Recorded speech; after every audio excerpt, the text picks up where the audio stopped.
Nous avons une nouvelle royale passionnante à vous annoncer, princesse Béatrice. Peut-être que cela vous fera sourire. Lorsque des rumeurs troublantes concernant le mari de la princesse Béatrice, Edoardo Mapelli Mozzi, ont commencé à circuler et à soulever des questions inattendues, les fans qui la suivèrent de près ont été pris de court. Même si cela semblait au départ n'être que des ragots, des problèmes plus graves semblaient se développer en coulisses. Des secrets longtemps gardés ont progressivement été révélés. Soudain, des sujets privés ont été abordés en public. Comment les choses ont-elles pu changer si vite? Quels secrets troublants pourraient se cacher sous la surface de cette histoire royale, inattendue et extrêmement intime?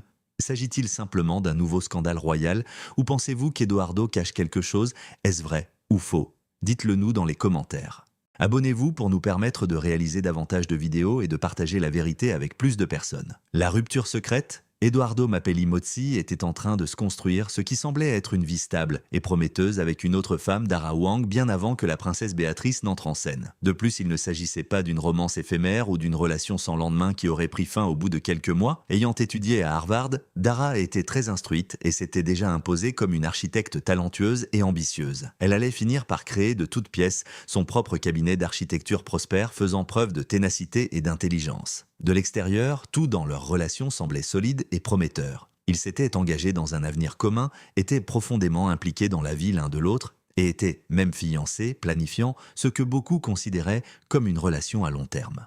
Cependant, quelque chose commençait progressivement à se fissurer sous cette apparence impeccable. Le lien qui unit un couple est généralement renforcé par des événements qui auraient dû les rapprocher à un moment donné. Dara est tombée enceinte. De nombreux couples trouvent le bonheur, l'harmonie et un regain de sens à leur vie à ce moment-là.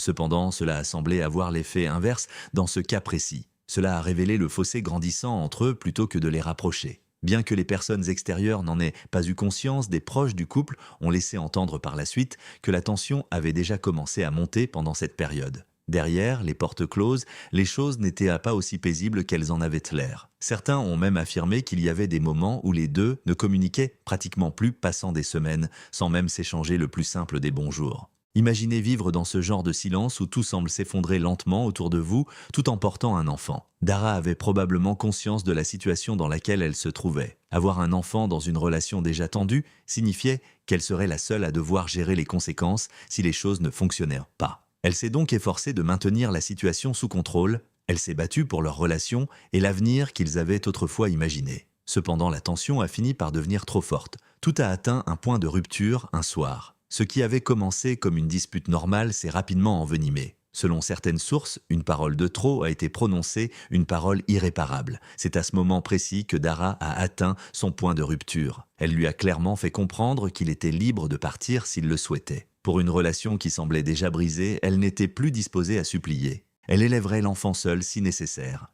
Et cet enfant grandirait en sachant précisément qui était resté et qui était parti. Le poids émotionnel est devenu évident dans les jours qui ont suivi. Ses proches ont remarqué que ses yeux étaient gonflés et rougis par des mois de tension, de peur et de lassitude qui s'étaient accumulés en silence sans aucun exutoire et non pas seulement à cause d'une nuit difficile. Rien d'entre eux ne fut plus jamais pareil après cette nuit-là. Cependant, rien de tout cela n'était visible de l'extérieur. Tout semblait normal, puis en 2016, Christopher Wolf Mapelli Mozzi, également connu sous le nom de Wolfie, est né. Même si personne ne l'a reconnu publiquement, il était né dans une situation précaire. Curieusement, l'histoire est devenue par la suite encore plus alambiquée. Edoardo et Dara ont continué à être vus ensemble en public en 2017.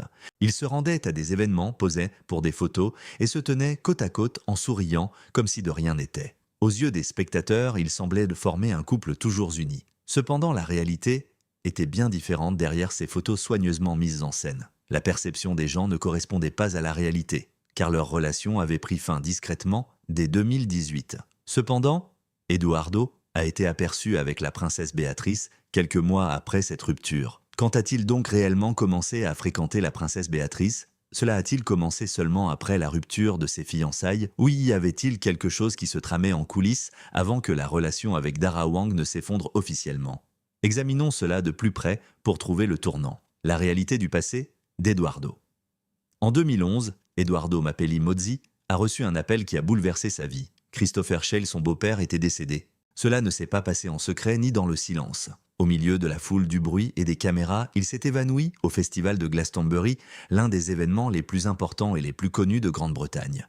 Quelques jours avant son décès, une note politique qu'il avait lui-même rédigée et qui avait fuité avait déjà fait connaître son nom au grand public. Dans ce document, il qualifiait les membres de son propre parti de maladroits en société et de gênants. L'association conservatrice locale de David Cameron était présidée par Christopher Schell. Le jour où un journal a divulgué un rapport critique qu'il avait rédigé sur les conservateurs, son corps a été découvert dans les coulisses ce matin. Les grands journaux ont rapidement relayé l'information. Pour la famille, son décès était donc plus qu'une simple perte personnelle. La nation tout entière suivait l'affaire de près. Sa vie reflétait une diversité d'identités qui ne se limitèrent jamais à un seul endroit. Enfant, Eduardo observait cela témoin de la capacité de son père à s'adapter et à s'épanouir dans divers contextes. Après les Jeux Olympiques, Alessandro a complètement changé de carrière, rejoignant la Royal Society of Arts et devenant un marchand d'art international prospère. Nikki Williams-Ellis, la mère d'Eduardo, menait une carrière dans la politique, la philanthropie et le design. Christopher Schell a rejoint la famille à la suite de son deuxième mariage. Eduardo a appris à naviguer entre deux mondes différents sous le même toit en grandissant dans une famille recomposée avec un beau-père et un demi-frère, une compétence qu'il mettra plus tard en pratique dans sa propre vie. Le titre d'Eduardo est un autre aspect de son parcours qui est souvent mentionné mais rarement expliqué en détail. Grâce à sa famille, il a hérité du titre de comte du royaume d'Italie. Cela semble impressionnant à première vue, mais l'histoire y ajoute une dimension plus sombre. Ce titre lui a d'abord été conféré par le roi Victor Emmanuel III en 1913. Plus tard, en 1938, ce même monarque a promulgué des lois raciales qui ont privé les Juifs italiens de leurs emplois, de leurs droits et de leur statut social et ont contribué à leur déportation vers les camps de concentration nazis. Cela signifie que le titre actuel d'Eduardo est associé à un passé complexe et troublant. La famille d'Eduardo a continué à utiliser des titres royaux même après que l'Italie les eut officiellement interdits en 1946. Elle les a conservés comme éléments de son identité et de son statut, bien qu'il n'ait plus aucune valeur juridique. Cela démontre le fort attachement de la famille à son passé. Le domaine familial, situé dans le nord de l'Italie, la villa Mappelli Mozzi, témoigne du même sens de l'histoire. C'est bien plus qu'une simple grande maison. C'était à l'origine un monastère au XVe siècle et appartient à la famille depuis de nombreuses générations. C'est parce qu'il a été élevé dans un tel endroit qu'Eduardo perpétuait un héritage qui existait bien avant lui et qui se poursuivrait bien après. Eduardo a fait ses études à la Dragon School d'Oxford, au Radley College et à l'Université d'Édimbourg, où il a finalement obtenu un master en sciences politiques. Même s'il a eu accès à certaines des meilleures opportunités, aucune d'entre elles n'a pu le préparer adéquatement à ce qui s'est passé en 2011. Il a dû mûrir rapidement après avoir perdu son beau-père de manière aussi dramatique et publique. On ne peut pas s'effondrer publiquement lorsque sa famille est sous les feux des projecteurs. On apprend à garder sa force face à l'instabilité. Eduardo a participé à des activités de collecte de fonds, notamment en parcourant Londres à vélo pendant toute une nuit, et a contribué à la création d'une association caritative à la suite de ce deuil. De plus, il a soutenu des initiatives telles que la construction du premier stade de cricket en gazon du Rwanda. Ces actions semblaient être des actes de générosité en apparence, mais elles démontraient également sa détermination inébranlable à aller de l'avant. Eduardo n'était-il pas prêt pour l'âge adulte ? Avant même que la princesse Béatrice n'entre dans sa vie, quel genre de monde s'était-il construit ? Examinons cela de plus près. L'empire immobilier d'Eduardo à Banda. Les habitants de la Gold Coast australienne avaient accordé une grande confiance à Eduardo. Leurs fonds, des économies durement gagnées, pas de la petite monnaie. Des gens honnêtes qui accumulent progressivement au fil des années, souvent avec de grandes attentes. Tout dans sa vision semblait impressionnant, ils y croyaient. Donc, ils avaient en vue de superbes photos raffinées du Mastad Ocean Club, un projet somptueux. Une communauté balnéaire sophistiquée offrant un style de vie confortable, tendance et exclusif. Tout semblait parfait. La publicité était convaincante et habile. Les communiqués de presse sonnaient avec assurance et audace. La manière dont les médias en ont parlé donnait l'impression qu'il s'agissait d'un projet international d'envergure soutenu par des personnalités influentes et dignes de confiance plutôt que d'une simple transaction immobilière de plus. Cela rassurait de nombreux investisseurs. C'était authentique. Cela semblait être une opportunité à ne pas manquer. Puis tout à coup, tout s'est effondré. La société mère du Mastad Ocean Club a été mise en redressement judiciaire. Presque du jour au lendemain, le rêve s'est évanoui. Les personnes qui avaient fait confiance au projet se sont retrouvées sans rien lorsqu'il a été abandonné. Pas de maison, pas de remboursement. Seuls restèrent les souvenirs de ces images brillantes et l'angoisse intense d'avoir perdu leur argent. L'endroit où se trouvait Eduardo Mappelli Mozzi à ce moment-là rendait la situation encore plus surprenante. Il se trouvait loin de là, à Palm Beach en Floride, où il assistait à une conférence sur le design tandis que les investisseurs étaient aux prises avec l'incertitude et les pertes financières. Il est resté serein et a poursuivi son travail comme si de rien n'était. On aborde rarement cet aspect de l'histoire de Banda. À l'âge de 23 ans, Eduardo a fondé Banda en 2007. Fort de liens familiaux étroits, il est entré dans le monde des affaires dès la fin de ses études. Des relations qui lui ont offert des opportunités dont de nombreux jeunes entrepreneurs ne pouvaient que rêver. Son concept semblait simple et astucieux dès le départ. Repérer des quartiers sous-évalués de Londres, les transformer en résidences somptueuses et les vendre à des acheteurs fortunés à la recherche de quelque chose d'unique. Ce concept s'est transformé en quelque chose de bien plus vaste au fil du temps. Banda a géré des projets immobiliers d'une valeur de plus de 875 millions de dollars en moins de 20 ans. Ce n'était plus seulement une entreprise. C'était devenu une formidable machine qui produisait, commercialisait et se développait sans cesse. Eduardo, qui a par la suite révélé qu'il était dyslexique, semblait concentrer son énergie sur l'art de vivre au haut de gamme, le design, l'architecture et la créativité visuelle. Cependant, cette image soignée ne reflétait pas toute la réalité. L'idée selon laquelle Banda se concentrait sur les quartiers sous-estimés de Londres était le fondement même de toute sa réputation.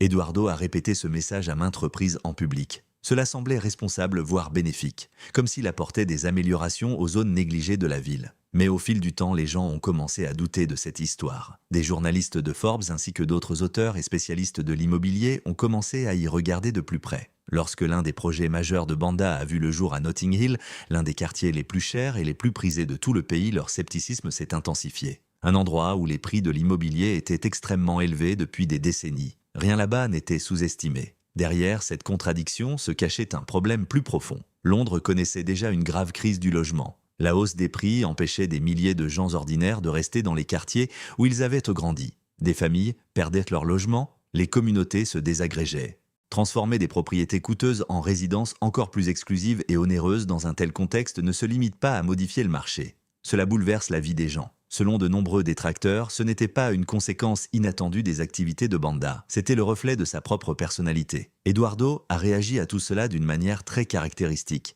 Il a continué à aller de l'avant, il a continué à construire de nouveaux projets, il a continué à se rendre à des conférences, à s'habiller avec élégance et à parler avec assurance d'architecture et de design, il a continué à projeter une image de réussite quoi qu'il se passe en coulisses. Il a continué à afficher maîtrise, confiance et progrès alors même que l'effondrement en Australie laissait des personnes réelles dans la détresse et l'incertitude. Il avait réussi à sauver les apparences depuis 2011 même lorsque tout s'écroulait. Mais la phase suivante de sa vie n'impliquerait ni plan d'affaires, ni transactions immobilières. Elle serait bien plus intime. Comment a-t-il fait la connaissance de Béatrice alors? Cette relation était-elle arrangée ou simplement le fruit du hasard? Voyons cela de plus près. Les fiançailles ratées de la princesse Béatrice. Seulement 51 jours s'étaient écoulés entre l'annonce des fiançailles de la princesse Béatrice avec Eduardo et le moment où tout s'est effondré un instant fugace dans ce qui aurait dû être la période la plus heureuse de sa vie. Eduardo et Béatrice ne se sont pas simplement croisés par hasard, leur famille se connaissait depuis de nombreuses années. La famille Mapelli-Mossi évoluait depuis longtemps dans les mêmes cercles sociaux que le prince Andrew et Sarah Ferguson. Lorsque les fiançailles ont été annoncées, c'est même la mère d'Eduardo qui a fait la déclaration. Il connaissait Béatrice depuis presque toujours. Cela ajoute au malaise face à ce qui s'est passé ensuite. Béatrice était sortie avec Dave Clark pendant près de 10 ans avant l'arrivée d'Eduardo. Elle a passé 10 ans de sa vie dans une relation qui s'est terminée dans le silence sans fiançailles et sans véritable explication. Elle avait 18 ans quand cela a commencé et 28 ans quand cela s'est terminé. Béatrice n'a jamais évoqué en public les raisons de cette rupture. Et puis Eduardo est apparu à peine 2 ans plus tard. Eduardo cependant était tout, sauf un nouveau départ. En 2018, il avait rompu ses fiançailles avec Dar. Son fils était encore très jeune. Son passé était encore très présent. Cependant, fin 2018, lui et Béatrice avaient discrètement entamé une relation loin des projecteurs et des caméras. C'était évident dès novembre 2018. Ils se trouvaient dans la même pièce. Ils ont fait leur première apparition publique en mars 2019 lors d'un événement de collecte de fonds à la National Portrait Gallery de Londres. Les caméras l'ont surpris aux côtés d'une princesse, pas n'importe quel homme, mais un comte, un promoteur immobilier et un homme au passé tortueux. La curiosité a cédé la place à la certitude en mai 2019. Ensemble, ils se sont rendus au mariage royal de Lady Gabriella Windsor, prouvant à tout le monde que ces deux-là étaient sans aucun doute liés. Puis Eduardo a fait sa demande en septembre 2019. Il a collaboré avec le joaillier britannique Sean Lynn pour concevoir la bague de fiançailles. Un long diamant rectangulaire taillé en baguette était serti dans une monture florale. Mais Sean Lynn n'était pas un joaillier comme les autres. Ces créations audacieuses et inquiétantes pour le regretté Alexander McQueen, qui comprenait des pièces faites d'os, d'épines, de métal tordu et de pointes acérées, l'ont rendu célèbre dans le monde entier. Des bijoux qui n'étaient pas destinés à procurer un sentiment de confort ou de sécurité, mais plutôt à provoquer et à déranger. Isabella Blow, la célèbre rédactrice de mode britannique qui s'est suicidée en 2007, portait l'une de ses pièces les plus connues. Ainsi, l'homme qu'Eduardo avait choisi pour créer la bague la plus mémorable de Béatrice s'était fait un nom dans un univers où coexistaient tragédie et beauté. Buckingham Palace a rendu les fiançailles publiques le 26 septembre 2019. Le communiqué était bien rédigé, direct et concis. S'engage à commencer une vie commune. Rien ne laissait transparaître les tensions qui couvaient sous la surface. Tous les membres de la famille royale n'ont pas pris part aux festivités. Selon certaines informations, le prince Charles était très sceptique. La relation avait évolué très rapidement. Béatrice aurait tout organisé entre-temps. La tenue, le lieu, la liste des invités et l'avenir, les choses semblaient stables pour la première fois. La vie semblait sous contrôle pour la première fois. Puis tout a basculé le 16 novembre 2019. Les conséquences de l'interview du prince Andrew à la BBC ont été immédiates et catastrophiques. Bien qu'on sût déjà qu'Andrew entretenait des relations avec Jeffrey Epstein, son interview a rendu l'affaire encore plus explosive. Le financier américain Epstein a été arrêté en 2019 pour plusieurs chefs d'accusation impliquant des mineurs après avoir été reconnu coupable en 2008 de sollicitation d'une mineure. Lui et Andrew étaient restés amis. Andrew a répondu aux demandes du public. Cependant, cela a stupéfié tout le monde. Il a déclaré ne pas se souvenir d'avoir rencontré Virginia Giuffre, son accusatrice qui affirmait qu'Epstein l'avait livrée à Andrew alors qu'elle avait 17 ans. Il n'a exprimé aucun remords concernant cette amitié, affirmant qu'elle l'avait aidé à nouer des contacts professionnels extrêmement utiles. Puis un événement a laissé tout le monde incrédule. Andrew a affirmé qu'en raison d'un problème de santé apparu après la guerre des Malouines, il n'aurait pas pu transpirer ce soir-là. Les gens ne savaient pas s'ils devaient être choqués ou consternés. L'indignation s'est répandue à travers le monde en quelques heures. Chaque mot a été analysé par les chaînes d'information. Avec l'accord de la reine, Andrew a déclaré dans les 48 heures qu'il se retirait de la vie publique. En seulement 2 jours, toute sa vie publique s'est effondrée. À peine quelques semaines après ses fiançailles, le monde entier de Béatrice s'est effondré. Presque immédiatement, son père est devenu l'homme le plus méprisé de Grande-Bretagne. Tout a basculé dans son entourage immédiat. Ils se sont réveillés dans un monde de scandales, d'indignation publique et de pression, alors qu'Eduardo avait fait sa demande dans un monde d'ordre, de contrôle et de certitude royale. Il n'y avait pas de retour en arrière possible, et alors qu'il tentait de s'adapter, des difficultés encore plus graves se profilaient. Qu'est-ce qui a fait échouer ce mariage? La promiscuité était-elle un problème? Enquêtons. Un mariage assombri par le scandale. Peu à peu, le mariage a commencé à s'effondrer. Une vieille photo apparue de nulle part a été le premier choc majeur. Elle montrait le prince Andrew chez Ghislaine Maxwell, le bras autour de Virginia. En raison des accusations publiques de Virginia selon lesquelles Andrew aurait eu une relation avec elle alors qu'elle était mineure et aurait été liée au réseau de trafic d'êtres humains de Jeffrey Epstein, cette photo a suscité la controverse. Le mariage de Béatrice était assombri à chaque fois que cette image refaisait surface. Eduardo était au cœur de toute cette affaire. Le deuxième coup dur est alors survenu. La Covid-19. Leurs projets de mariage ont été abandonnés lorsque la pandémie a paralysé le monde entier. La cérémonie à la chapelle royale a été reportée. La réception au palais de Buckingham a été entièrement annulée. Ils avaient perdu le mariage de leurs rêves. Il ne restait plus qu'un projet bien plus modeste, à peine l'ombre de ce qu'ils avaient imaginé. Ils se sont mariés à la chapelle royale All Saints de Royal Lodge à Windsor le 17 juillet 2020. Ce fut un petit événement réservé à la famille, pratiquement tenu secret du monde extérieur. Cependant, quelque chose d'inattendu s'est produit pendant ce moment de silence. La reine Elisabeth II a fait un geste remarquable. Elle a fait bien plus que simplement prêter des vêtements à Béatrice. Elle a sorti de sa collection personnelle 2 de ses pièces les plus chargées d'histoire, une tiare bordée de diamants qu'elle avait portée le jour de son propre mariage en 1947 et une robe vintage en taffetas de soie ivoire créée par Norman Hartnell en 1962 que la reine avait portée lors de la première mondiale de Lawrence d'Arabie. La reine, désormais âgée, n'avait pas pu résoudre le scandale après avoir vu son mariage anéanti par des forces incontrôlables. Cependant, elle pouvait se replonger dans son propre passé, faire porter ses trésors à Béatrice et déclarer discrètement que Béatrice et cette journée restaient importantes. Eduardo se tenait là, absorbant tout. La différence entre ce qui aurait dû se passer et ce qui s'est réellement passé. Le moment le plus gênant suivit. Le prince Andrew escorta sa fille jusqu'à l'homme qu'elle avait choisi dans cette minuscule chapelle privée. Quelles que soient ses actions et l'opinion des autres, il restait son père. Elle souhaitait également qu'il soit présent. Cependant, il n'apparaissait pas sur les photos officielles rendues publiques. L'histoire aurait porté sur lui plutôt que sur elle s'il s'était présenté. La cérémonie était terminée. Cependant, les événements qui suivirent furent tout sauf tranquilles. Quelles difficultés ont-ils rencontrées alors? Est-ce lié à la naissance du premier enfant de Thiers? Voyons cela de plus près. Les combats secrets de Béatrice et Eduardo. Personne n'aurait pu prédire comment se passerait leur première nuit avec leur bébé. C'était le 22 janvier 2025. Athéna Elizabeth Rose, Mapelli Masi leur fille, étaient arrivées à l'hôpital Chelsea and Westminster plusieurs semaines avant la date prévue. Tout ce qui concernait la vie qu'ils avaient tranquillement commencé à mener a été mis en lumière par le chaos et la terreur de cette nuit-là. Tout semblait parfait vu de l'extérieur. Cependant, sous cette apparence soignée, une pression invisible mais implacable s'exerçait de toutes parts. La vie avait pris une vitesse incroyable après le mariage. Nichés entre les murs anciens du palais Saint-James, leur première résidence commune était un appartement de 4 chambres. Il était tout sauf facile d'y vivre. Un palais n'est pas un lieu où l'on vit. L'institution, avec toutes ses règles et ses hiérarchies, vous permet de vivre dans sa splendeur, non pas parce qu'elle vous appartient. De plus, cette même organisation avait déjà commencé à cesser de soutenir son père, le prince Andrew. Il n'était pas vraiment protégé même s'il se trouvait là. Bien que Béatrice et Eduardo n'aient aucune responsabilité officielle et ne soient pas des membres actifs de la famille royale, ils étaient suffisamment visibles pour attirer l'attention en permanence. De plus, cette visibilité avait un poids en soi. Ils étaient observés, mais pas entièrement soutenus. Bien qu'ils ne fussent jamais complètement intégrés, ils étaient connectés. Ils devaient vivre, respirer et évoluer au quotidien dans cet environnement étrange et déstabilisant. Béatrice continuait à travailler avec une concentration incroyable. Elle était vice-présidente des partenariats stratégiques chez Affinity, une entreprise de logiciels. À première vue, tout semblait normal. Oui, elle était membre de la famille royale, mais elle avait aussi une carrière très exigeante. Cependant, des problèmes ont fini par surgir. En 2021, le New York Times a mené une enquête approfondie sur Zia Chishti, le fondateur de l'entreprise. Il avait été accusé d'agression sexuelle et de harcèlement par plusieurs femmes. Chishti a démissionné à la suite de ces accusations graves et crédibles.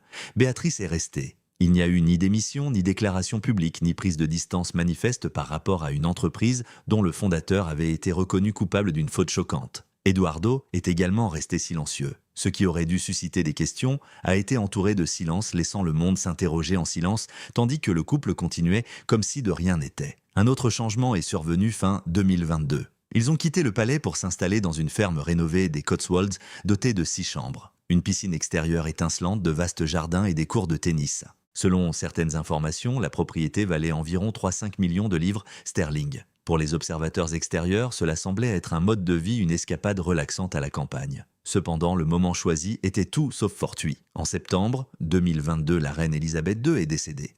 La réaction a été immédiate. Béatrice et sa famille avaient bénéficié de la protection silencieuse mais efficace de la reine. Elle les avait aimés sans condition. Son influence est indéniable. Ce bouclier protecteur s'est évanoui avec elle. La décision de quitter le palais n'avait rien à voir avec un nouveau départ. Après avoir perdu la seule personne qui les avait continuellement protégés des exigences les plus sévères de la vie royale, il s'agissait de se regrouper, de se réajuster et de survivre. Sienna Elizabeth Mapelli Masi, née en septembre 2021, était leur unique enfant à ce moment-là. Des règles, des coutumes et des attentes que ni l'un ni l'autre des parents ne pouvaient entièrement contrôler façonnèrent la vie d'une jeune fille déjà placée dans la ligne de succession. Leur autre enfant, Wolfie, jonglait encore entre deux mondes différents, les liens royaux de son père et la vie privée de sa mère. La deuxième grossesse fut alors annoncée en octobre 2024. En public, les annonces étaient joyeuses et les sourires radieux. Mais derrière ces sourires, le poids de l'attente s'alourdissait à nouveau. Cet enfant n'était pas comme les autres. C'était un nouveau départ dans une vie déjà surchargée d'exigences, trop complexes pour être comprise par le commun des mortels. Puis survint l'événement inattendu de la naissance prématurée d'Athéna. Tout semblant de contrôle fut anéanti en un instant. C'était terrifiant. C'était inattendu. C'était extrêmement instable. D'après le récit ultérieur de Béatrice, ce fut un moment extrêmement intime qui la marqua durablement. C'était absolument terrifiant. Elle l'a reconnu. Mais cette peur lui a donné un but. Elle s'est engagée auprès de Born, une organisation à but non lucratif qui vise à mettre fin aux naissances prématurées dans le monde en transformant la souffrance en quelque chose d'utile et la peur en action. Que pensez-vous de la révélation surprenante du mari de la princesse Béatrice? Donnez-nous votre avis dans la section commentaires. N'oubliez pas de vous abonner et de